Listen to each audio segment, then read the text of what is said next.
Working in the early days of the film industry was downright dangerous, and, in some cases, deadly.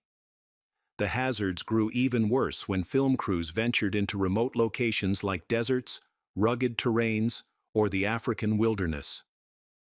There was a particularly tragic incident, the story of Martha Mansfield, a silent film star with a promising career that was tragically cut short in an unfortunate accident. But what exactly happened? Let's dive into the mystery. Martha Mansfield was born Martha Ehrlich on July 14, 1899, in New York City. Her father, Maurice J. Ehrlich, hailed from Pennsylvania, while her mother, Harriet Gibson, was an Irish immigrant who arrived in 1885.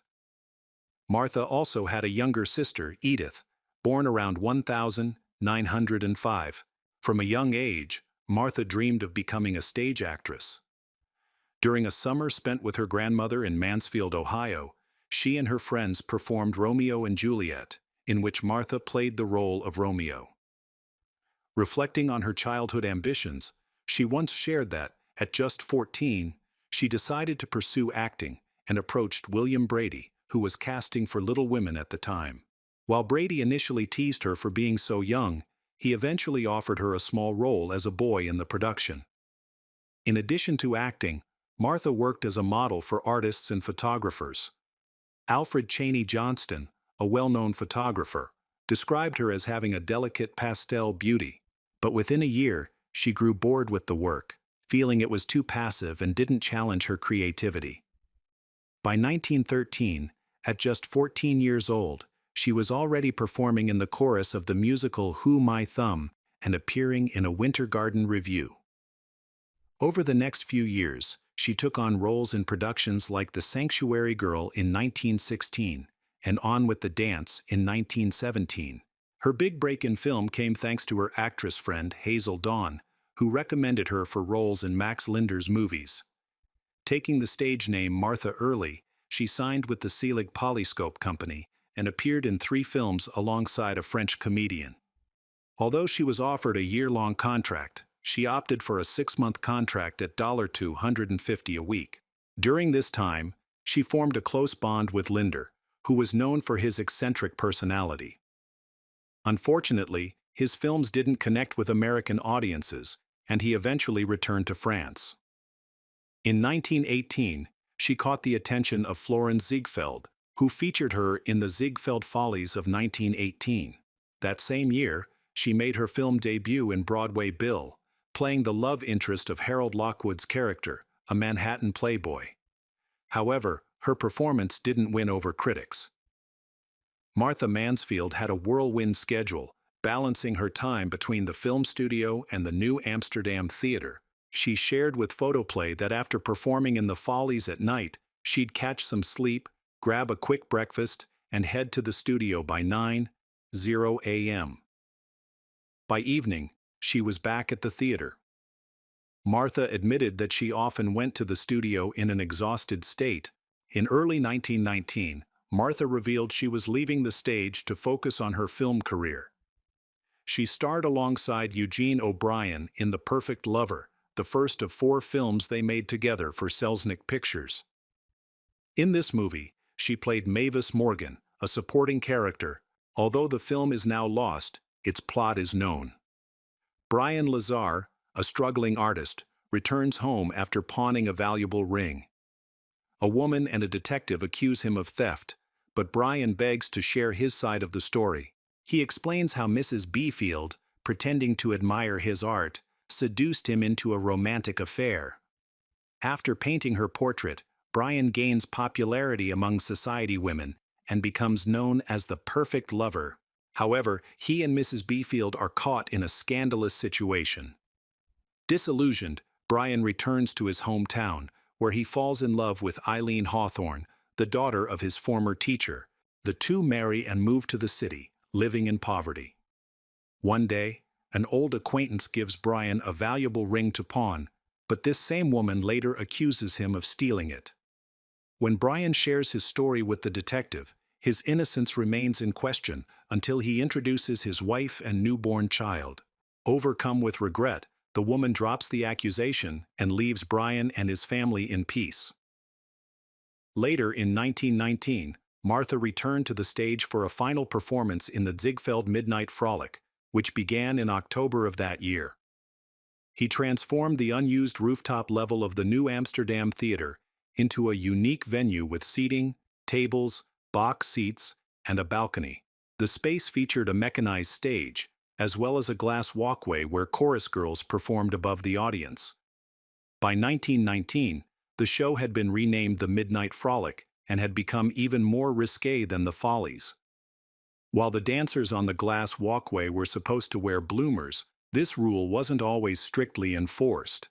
Audience members voted for the most beautiful dancer, and the winner's salary was doubled. To keep the event exclusive, Ziegfeld charged a $5 cover fee, equivalent to about $117 today. Front row seats cost $3, roughly $55 today, while orchestra seats were $2.5. The upper class loved the lively party-like atmosphere, and the Midnight Frolic became an annual tradition. The show offered a mix of comedy, singing, and dancing, featuring big names like Francis White, Teddy Gerard, Eddie Cantor, Will Rogers, and W.C. Fields. During the 25-minute intermission, guests could enjoy dancing, drinks, and dinner. Back then, cold beer and soda cost between 75 cents and $1 equivalent to $17.23 today, while small bottles of champagne were priced at $2.75. The Ziegfeld kitchens gained fame for serving steak dinners and beluga caviar at $2 per serving. Despite the backdrop of World War I, the Midnight Frolic was a symbol of opulence.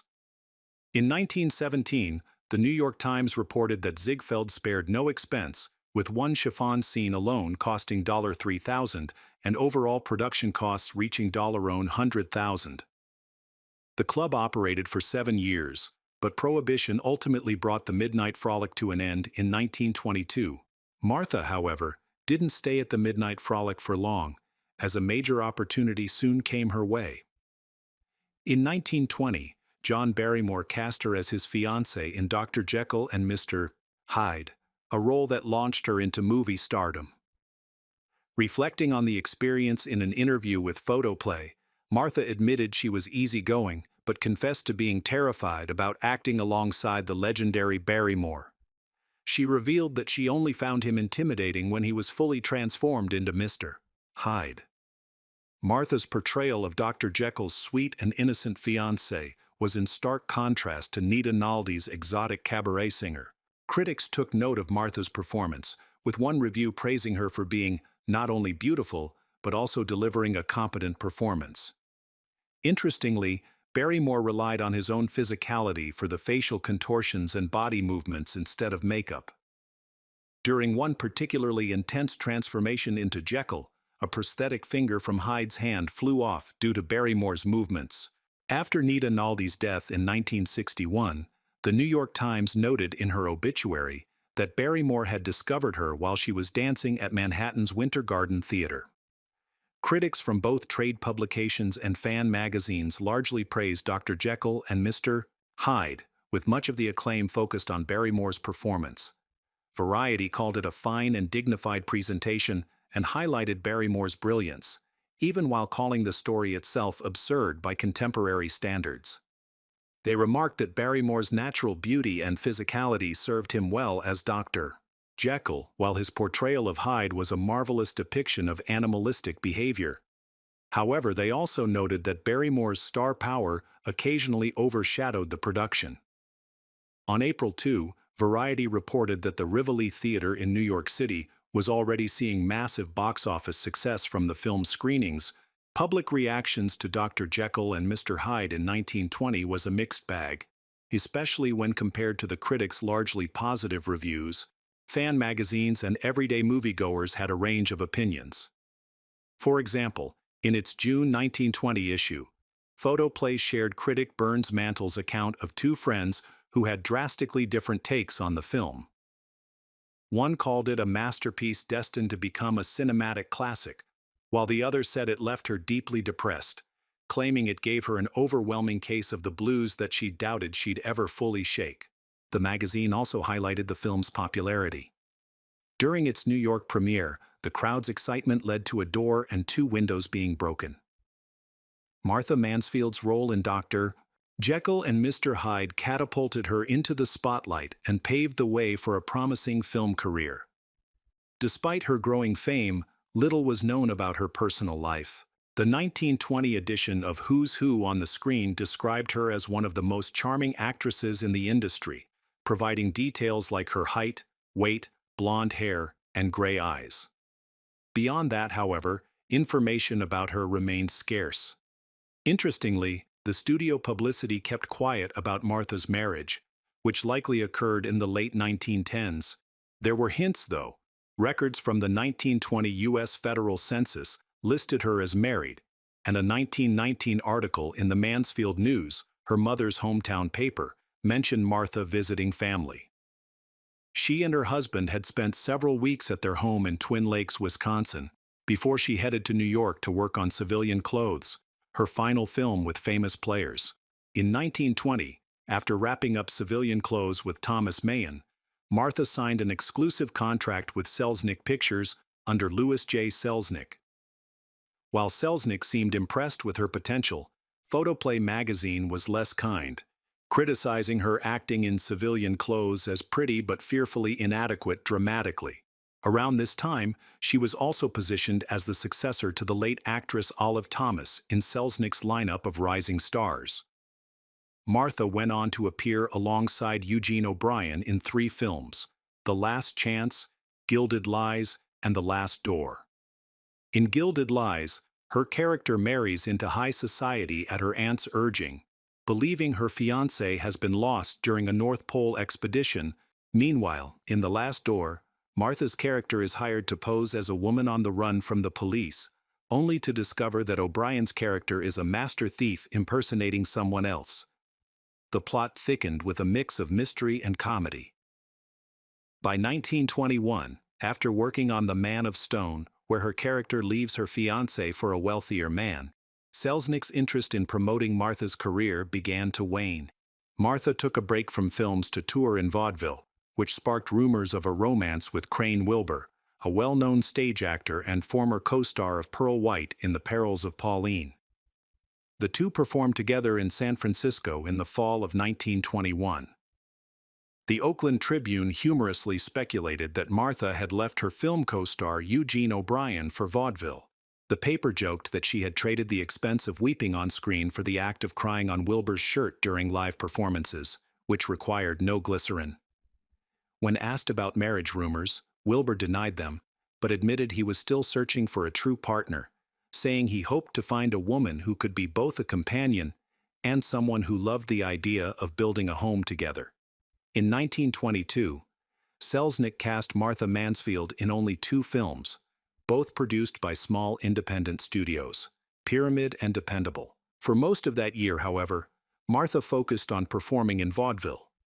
She often shared her thoughts on the craft of acting, explaining to reporters that she considered the stage to be the ultimate training ground for actors. She believed that stage acting demanded spontaneity and naturalism. During a February performance in Cleveland, Ohio, Martha spoke about the recent high-profile murder of Hollywood director William Desmond Taylor.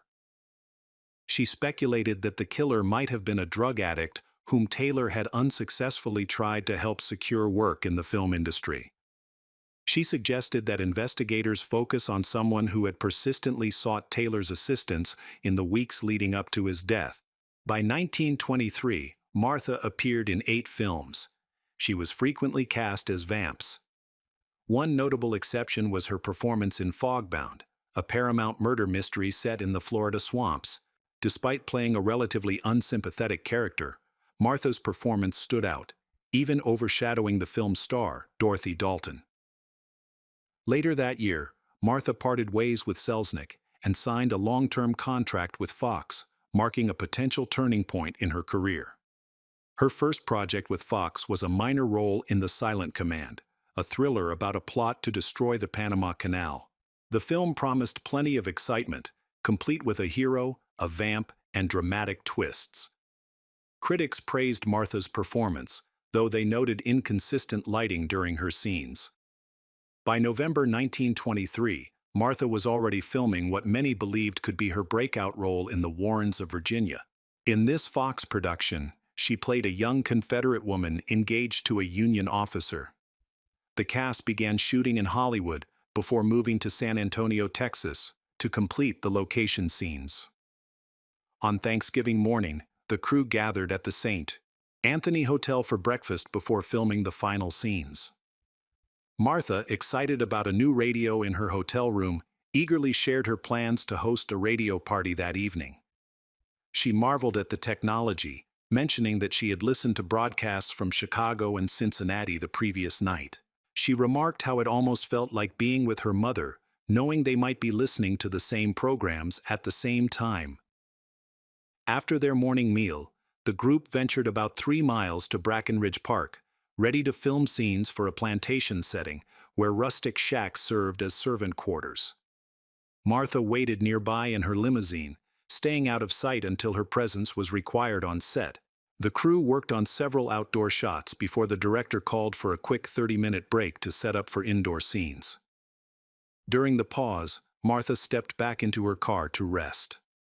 The serene atmosphere of the park was shattered just 10 minutes later by a blood-curdling scream.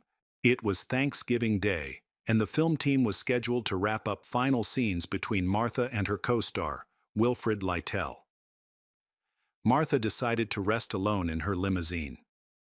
Unbeknownst to her, an ember from a match that hadn't been fully extinguished still smoldered on the car floor. Someone had casually flicked the match after lighting a cigarette, oblivious to the lingering danger. That small flame burned Martha's elaborate outfit, made of a material so flammable that the flames spread like wildfire, consuming her dress in mere moments. Witnesses nearby heard the commotion, an eruption of desperate cries, and turned in horror to see Martha bolting out of her limousine, wrapped in flames. Wilfrid Lytell, among the first to react, rushed to her side. Quick thinking, he removed his coat, smothering the blaze. Someone quickly called for medical help. Those at her side recalled her extraordinary composure, as she repeatedly asked, "Is my face unharmed? Will my cheeks and neck be scarred forever?" Her greatest fear wasn't the pain, it was the permanent scars that could alter her appearance and career. Tragically, her condition took a significant turn during the night. By late morning the next day, just shy of noon, Martha Mansfield succumbed to her injuries. Only 24 years old, she passed away due to extensive burns across her body, combined with complications like systemic toxicity and kidney failure. The heartbreak within the film crew was palpable. Martha's once beautiful Civil War costume had tragically doubled as a funeral shroud. The exact cause of the fire remains a matter of speculation. Some theorized she might have been smoking a cigarette during her short break, but her mother, Harriet Eric, vehemently disputed this claim. Harriet insisted Martha seldom smoked, except when required for a role. She remarked that Martha had often told her smoking made her feel ill, disliked cigarettes, and rarely used them. She added that she could not believe Martha had lit one while sitting quietly in the car, and that if a match or cigarette had caused the fire, she was certain it was not her daughter's doing. Martha's tragic end sent shockwaves through Hollywood. A local newspaper posed a chilling question, wondering who could have possibly inflicted such cruelty on her. What kind of person would harm a young woman this way? Others entertained the notion that Martha might have taken her own life, but those close to her were quick to reject this idea. One of her friends, describing Martha's zest for life, said there were few young women at the age of 23 as grounded, joyful, and fulfilled as she had been. Her radiant happiness, contentment with life, and the success she was building stood out as much as her beauty and acting talent. Actor Philip Shea accompanied Martha's body back to New York, while her loyal lifelong friend Florence Leeds, who had previously kept a low profile following her involvement in the James A. Stillman divorce scandal, stepped forward to help with the funeral arrangements. Broadway was steeped in grief. Around 5,000 mourners waited for hours to pay their respects as they filed past her silver-lined coffin. Friends and colleagues, including Follies stars Betty Hale, Diana Allen, and Lillian Mackenzie, along with Frances Grant, expressed their sorrow. Frances, overwhelmed with emotion, openly wept and lamented Martha's youth, exclaiming through tears that she had been far too young to die. Martha's funeral drew a significant crowd of mourners from Hollywood and Broadway. Icons like John Barrymore, Gloria Swanson, Betty Compson, and Anita Stewart attended the service held at Campbell's funeral home. Influential names in the film industry, including Samuel Goldwyn, David Selznick, and Edmund Goulding, served as pallbearers. After the ceremony, Florence Leeds made a poignant and tearful farewell to her beloved childhood friend. She approached the coffin, leaned over to whisper a private goodbye, and then disappeared into the gathering mourners. Martha was laid to rest at Woodlawn Cemetery in the Bronx, New York. Tragically, her final role in The Warrens of Virginia was reduced to an almost negligible part after her passing. Another actress, Rosemary Hill, was given greater prominence as the film's supporting star. When the movie premiered in October 19, 2024, Variety noted Martha's absence from the title credits. Wilfrid Lytell, who played the male lead opposite Martha, was the only one acknowledged for his role. The devastating reality is that the world never got to see where her journey might have led. Just as she was beginning to live the life she had always dreamed of, Martha Mansfield's bright future was extinguished far too soon. Thank you for watching. Don't forget to follow us for more untold stories about Hollywood. This episode ends here. See you next time.